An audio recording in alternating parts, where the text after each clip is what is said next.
कहीं जीत बाकी है, कहीं हार बाकी है, कहीं जीत बाकी है, कहीं हार बाकी है, अभी तो ज़िंदगी का सार बाकी है। यहाँ से चले हैं नई मंजिल के लिए, यहाँ से चले हैं नई मंजिल के लिए, यह तो एक पन्ना था, अभी तो पूरी किताब बाकी है। जी हाँ बच्चों, ये लाइन उन बच्चों के लिए जो बच्चे अपने एग्ज़ाम को लेकर हताश हो चुके हैं और इसी उलझन में लगे रहते हैं कि एग्ज़ाम होगा या नहीं होगा और अपनी तैयारी को भी छोड़ते जा रहे हैं। तो हम उन बच्चों को यही सलाह देना चाहेंगे कि देखो बच्चों, उतार चढ़ाव तो ज़िंदगी में लगे ही रहते हैं। हमें इन उतार चढ़ाव से सीखना भी और निरंतर हमें आगे की ओर यहाँ पर बढ़ना है। अपने कदमों को पीछे की ओर ना लेकर आगे की ओर आप बढ़ाते चलिए और अपनी तैयारी यहाँ पर निरंतर करते रहिए। आपको सफलता जरूर मिलेगी, बस आप यहाँ पर प्रयास करते रहिए। तो अपनी तैयारी को आप लगातार करिए, अपनी तैयारी को आपको छोड़ना बिल्कुल भी नहीं है। आयोग जब भी आपका एग्जाम लेगा आप उसमें बेस्ट करो, बस हम आपसे यही चाहते हैं। तो इसी आशा इसी उम्मीद के साथ में एक महत्वपूर्ण सेशन आज की क्लास में हम यहाँ पर लेकर आए, जिसमें हम आपको महत्वपूर्ण परिभाषाएं आपको कराने वाले हैं। और अगर आप ये सेशन आज का हमारा देखकर एग्जाम में जाते हैं तो परिभाषाओं से संबंधित आपका एक भी क्वेश्चन बाहर यहाँ से नहीं जाएगा। जो भी यहाँ पर परिभाषा एग्जाम में पूछी गई, किस किस एग्जाम में पूछी गई, वो भी हम आपको बताने वाले हैं। तो चलिए, महत्वपूर्ण सेशन रहेगा, इसमें आप अंत तक बने रहिए। तो शुरू करेंगे आज की महत्वपूर्ण क्लास। आज की क्लास की जो हमारी पहली परिभाषा है वह निकिल एवं डोर्सी के अनुसार।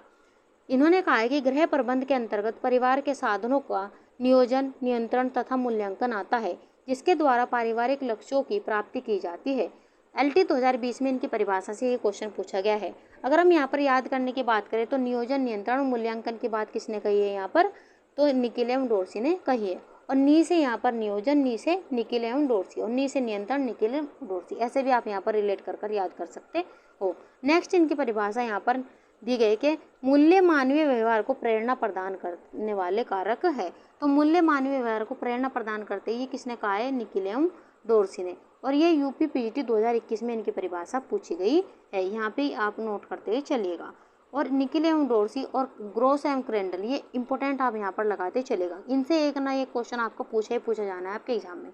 आगे बढ़ जाते हैं नेक्स्ट यहाँ पर परिभाषा। और भी परिभाषा इनके द्वारा दी गई है। परिवार के आय तथा व्यय पर नियंत्रण होना तथा आय का घर के सूचनात्मक कार्यों में व्यय करना गृह व्यवस्था कहलाता है। ये परिभाषा इनकी TGT 2006 में पूछी गई है। वही इंपॉर्टेंट आप यहाँ पर लगाते चलेगा। कार्य सरलीकरण को कार्य करने की साधारणतम, सरलतम और शीघ्रतम विधि को सचेत होकर ढूंढने के रूप में परिभाषित किया जा सकता है। तो कार्य को सरल और साधारण किसने बनाए, निकिल एवं डोर्सी ने। तो ऐसे भी आप यहाँ पर रिलेट कर याद कर सकते हो। और ये TGT 2019 और 2010 में क्वेश्चन यहाँ से पूछा गया है। आगे बढ़ जाते हैं नेक्स्ट यहाँ पर परिभाषा की ओर। बेयर के अनुसार मनुष्य का आवास बाह्य तत्वों से सुरक्षा से अधिक बहुत कुछ होता है। तो बेकार सी परिभाषा किसने दी, बेयर ने। आप ऐसे यहाँ पर याद कर सकते हैं।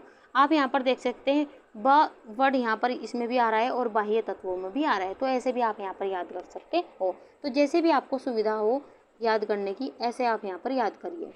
TGT 2019 में यहाँ से क्वेश्चन पूछा गया है। आगे बढ़ जाते हैं नेक्स्ट परिभाषा की ओर। कोड जिनके अनुसार आपको ये परिभाषा देखकर लग लेना चाहिए कि ये कितनी महत्वपूर्ण परिभाषा होगी, क्योंकि ये काफ़ी सारे एग्जाम में यहाँ से पूछी गई और आगे भी ये पूछी जा सकती है।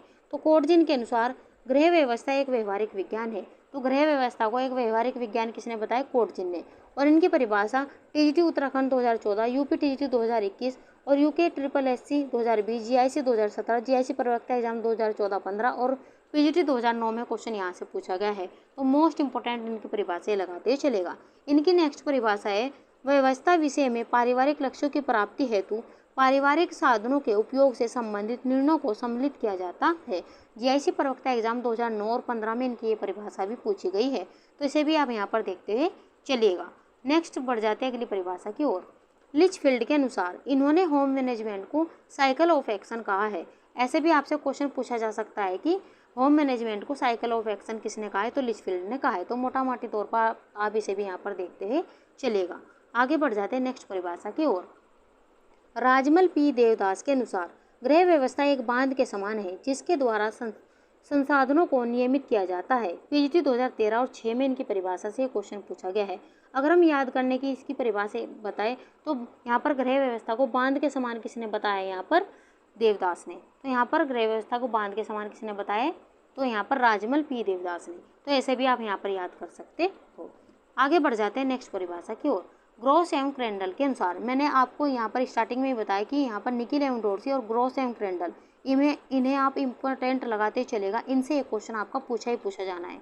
तो ग्रोस एवं क्रेंडल के अनुसार मूल्य हमेशा उनके लिए महत्वपूर्ण होते हैं जो उन्हें धारण करते हैं। तो मूल्यों की बात किसने कही है यहाँ पर? ग्रोसम क्रेंडल ने। और डीएसएसबी पीजीटी एग्जाम में ये क्वेश्चन यहाँ से पूछा गया है इनकी परिभाषा से।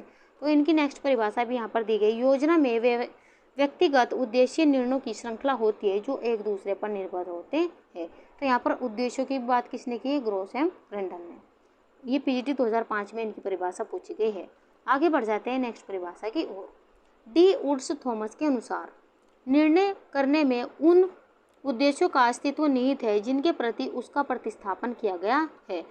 टीजीटी 2004 में इनकी परिभाषा से क्वेश्चन पूछा गया है।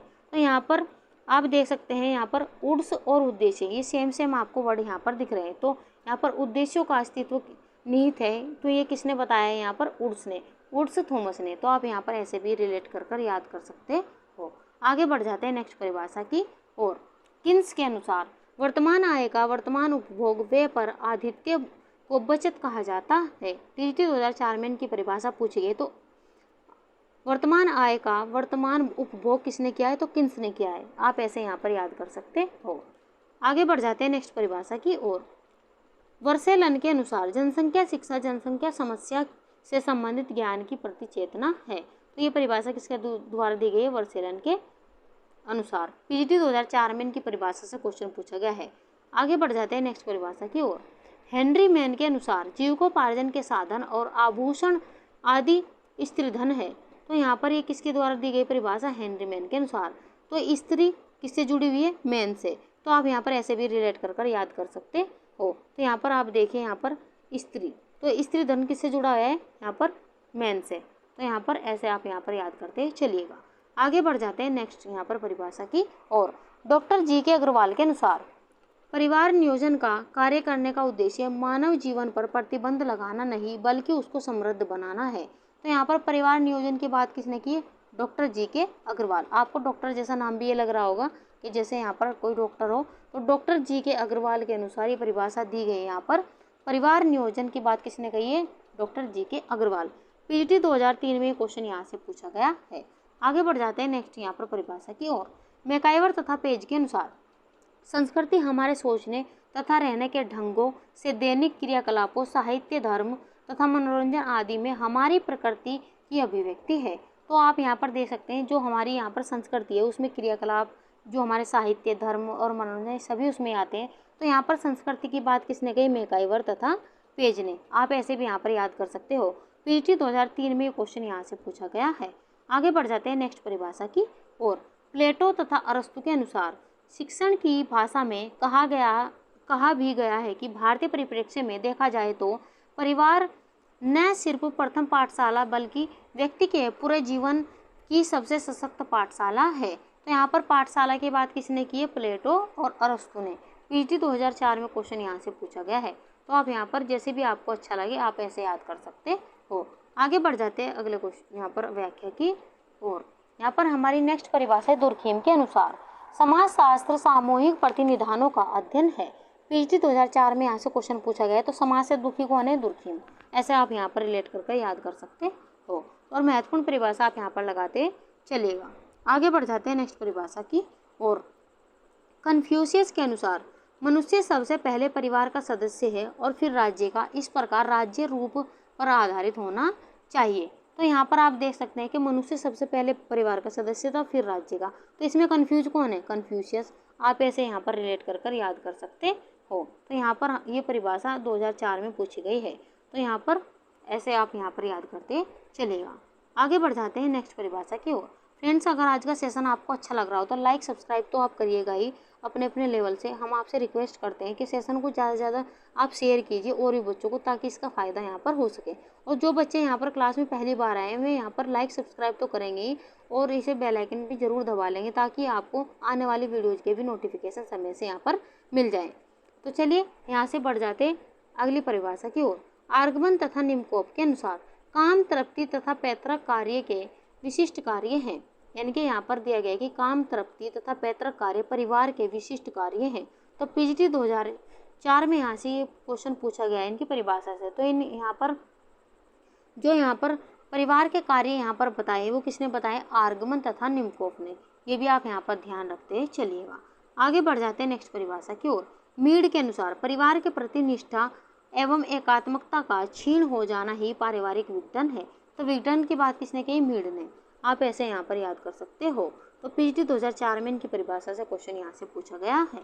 आगे बढ़ जाते हैं नेक्स्ट परिभाषा की ओर। डॉक्टर राजेंद्र प्रसाद के अनुसार संयुक्त परिवार में दाम्पत्य प्रेम के विकास का अवसर कम प्राप्त होता है।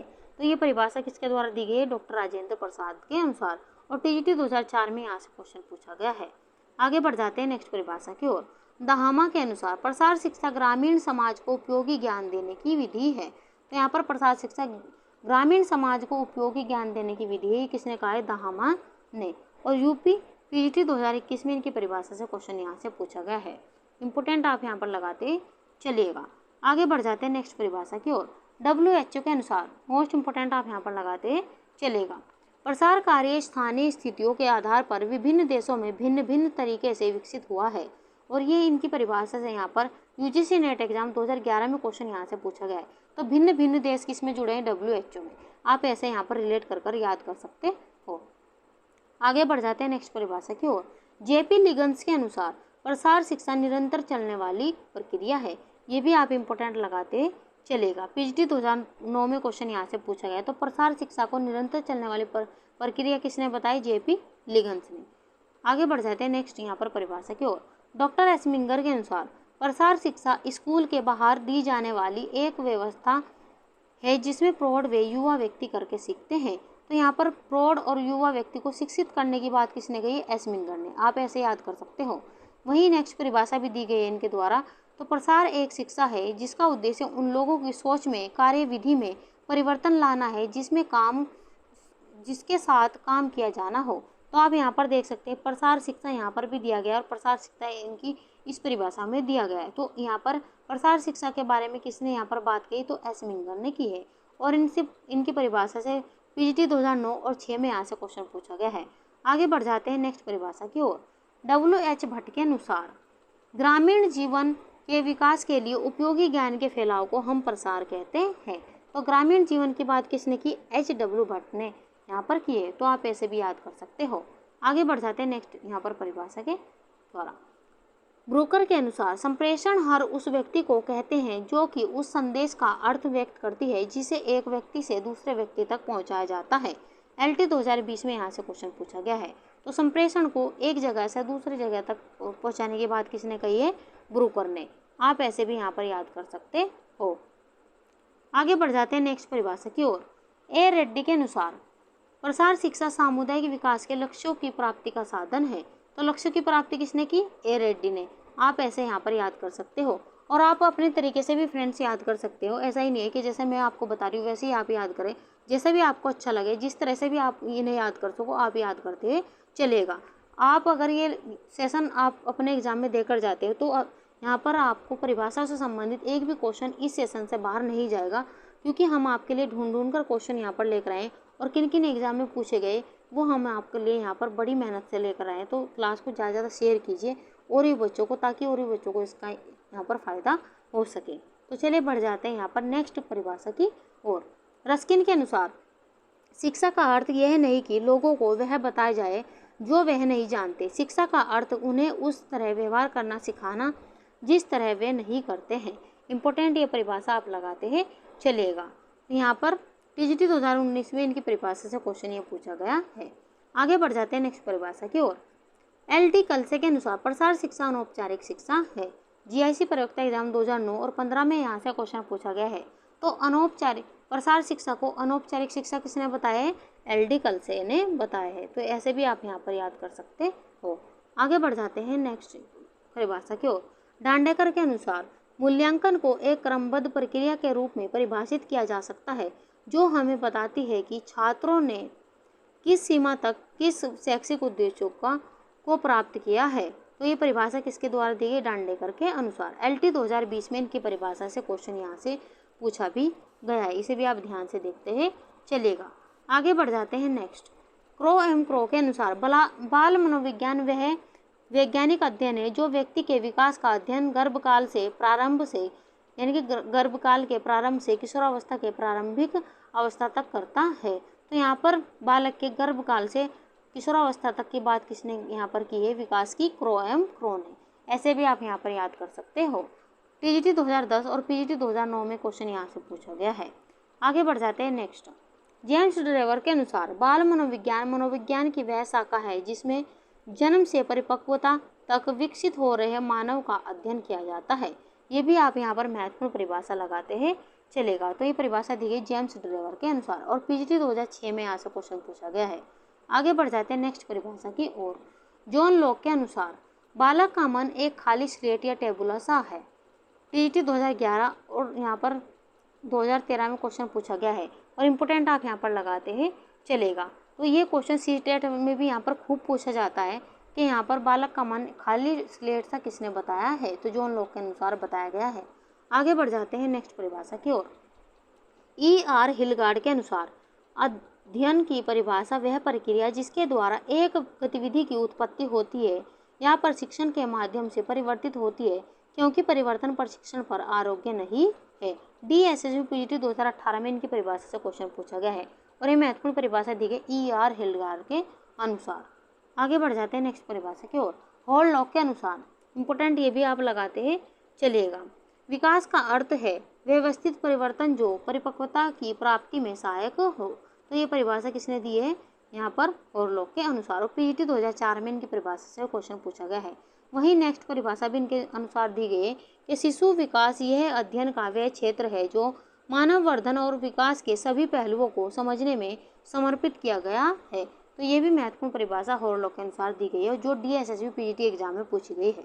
आगे बढ़ जाते हैं नेक्स्ट परिभाषा की ओर। वुडवर्थ के अनुसार बालक मनुष्य का पिता होता है। जैसा कि बच्चे को घर में भी आप बोल देते हो कि ये तो तुम्हारा पिता है, तो ऐसे ही बच्चों को किसने यहाँ पर मनुष्य का पिता बताया? वुडवर्थ ने। पीजीटी 2004 में क्वेश्चन यहाँ से पूछा गया है, ये भी आप ध्यान रखते चलेगा। आगे बढ़ जाते हैं नेक्स्ट परिभाषा की ओर। स्टैनले हॉल के अनुसार किशोरावस्था तूफान और तनाव की अवस्था है। इंपॉर्टेंट ये भी आप लगाते चलेगा और ये सीटेट में तो पूछा ही जाता है क्वेश्चन और टीजीटी राजस्थान और टीजीटी 2013 में ये क्वेश्चन यहाँ से पूछा भी गया है।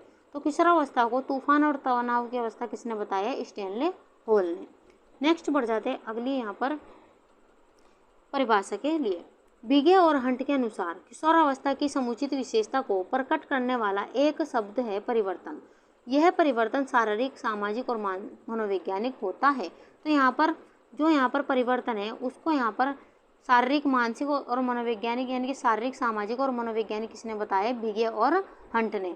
ऐसा भी आप यहाँ पर याद कर सकते हो और इस परिभाषा को आप इम्पोर्टेंट यहाँ पर लगाते चलेगा क्योंकि यहाँ पर पूछा गया है कि किशोरावस्था की समुचित विशेषता को प्रकट करने वाला एक शब्द है परिवर्तन। यह परिवर्तन शारीरिक, सामाजिक और मनोवैज्ञानिक होता है।